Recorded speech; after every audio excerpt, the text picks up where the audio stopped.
You do that 2 or 3 times, and that's it. And you're not going to get them to do that anymore. And then if you do that, it's like, poof, you got it for the rest of your life. You're having an argument with your partner, and you say, you're a stupid person. And you've always been a stupid person, and as far as I can tell, as far into the future as I can see, you're going to remain a stupid person. So what are they supposed to do? What are they going to do when you say that? They're going to cry, like if you mean it. They're going to get angry, if you mean it. And they're not going to like you very much.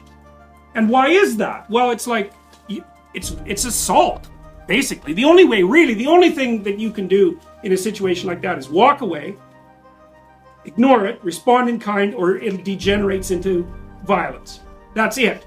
Because there's no discussion. You haven't left the person anywhere to go. You've gone right to the top of their hierarchy and said everything about you is wrong.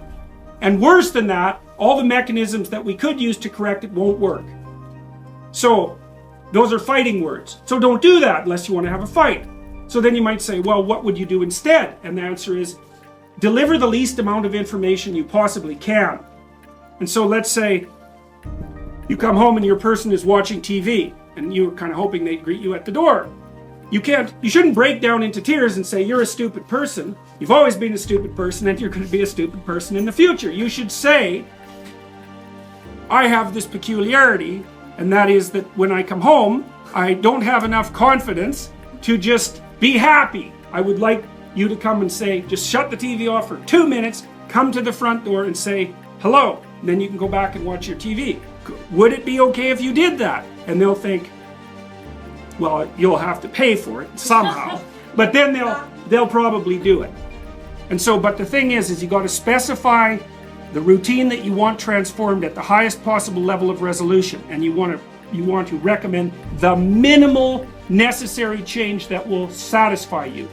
So you can't say, if you loved me, you'd know how to greet me at the door. Ha, not helpful, because they're stupid. Right? And so are you. So you have to spell it out. It's like, what do you want? Exactly. What would make you satisfied? And then you have to have your person like grudgingly practice that a few times, and you have to let them do it very badly and also in a bad temper, and then you have to reward them for it, and then maybe 3 months later they'll do it properly. So you need to know that, because that's what people are like. It's very hard for them to learn new things, and they're very resistant to it, but they're very responsive to reward. People love reward, and they love attention. People love attention more than anything else. And so if you watch through the day, and when your partner does something that's good, say, man, that was good, or something like that. You can be inventive, and then they'll do it more. And if you do that a whole bunch, like for a year, they'll be doing things that are good for you just all the time. But you have to be patient, which is very annoying, and you have to suppress your response to only respond to negative things. You know, because what we know about the expectancy models is that a deviation from expectation produces a burst of negative emotions. You know, so you come home and the whole house is clean, but there's like, I don't know,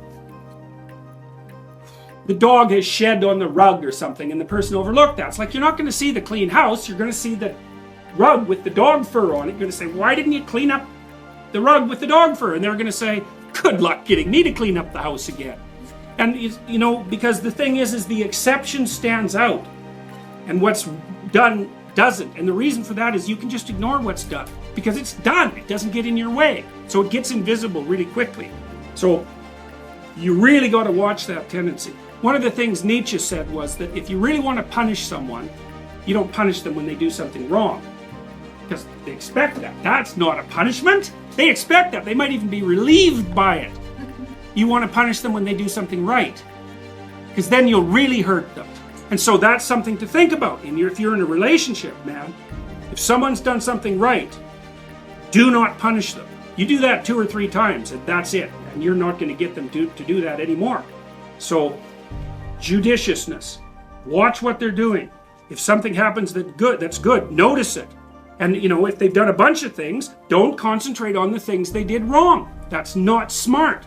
It's really hard on them, too. Like, in some sense, this sounds manipulative and selfish, you know, because I'm teaching you how to train your partner, but you should also teach them how to train you.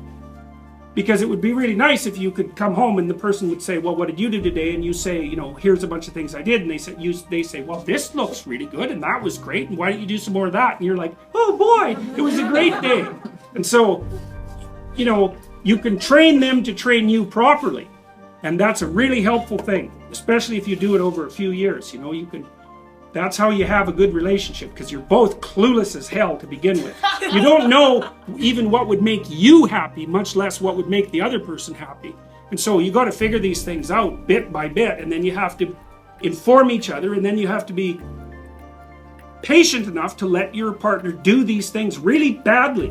What would a good evening look like? Like if you could both get exactly what you wanted, what would it look like? Well, then they have to think about that, because the previous theory was my stupid partner should know what I like, and that's what the partner is thinking too. It's like, good luck with that, because no, they don't have a clue, especially if they're men, they don't have a clue. So you have to tell them what you want and how they could deliver it, and vice versa, which is very awkward and horrible.